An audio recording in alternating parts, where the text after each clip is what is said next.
with the injury to Emmanuel Mosley, would you look to any of these veterans that are still homeless in the NFL? Jeez. Like Xavier Howard, Adoree Jackson, Stephon Gilmore, Patrick Peterson, Yes. J.C. Jackson, Yes. Eli Homeless. Apple. All Would of you them. look at any of these guys to bring in All of them.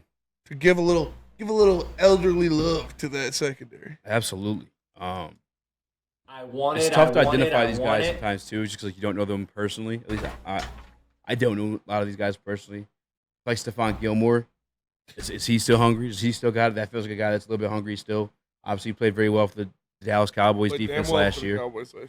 Cowboys also played a lot of garbage teams. However, at the nickel spot, I feel like that's one that he could man down. All those guys, all the above. I was open to Adoree Jackson before anything else. Absolutely, I would love to bring a veteran piece in this locker room for the rest of training camp, if not to make the team, at least to compete, because we have a lot of young guys on this team, and I loved having Emmanuel Mosley to kind of pass on those little extra tricks of the trade. I feel like the more veterans that you could bring in, especially successful ones, it can only help your young guys compete.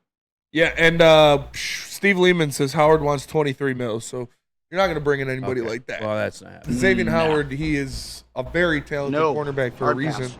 but you're not going to pay him that type of money. But Stephon Gilmore, One more defensive player of Patrick the year. Peterson, a J.C. Jackson, Mm-hmm. these as depth pieces, as guys who are in the twilight of their career that aren't going to cost a lot of money, that you can bring in here. They've played in big games before. They can help these young guys along. I don't hate the idea of it. Now, obviously, we'd have to make the money work, and I'm not expecting these guys to be starters or just, studs by any means, but you bring them in here to fill the depth piece that you lost in Emmanuel Mosley. I wouldn't hate it.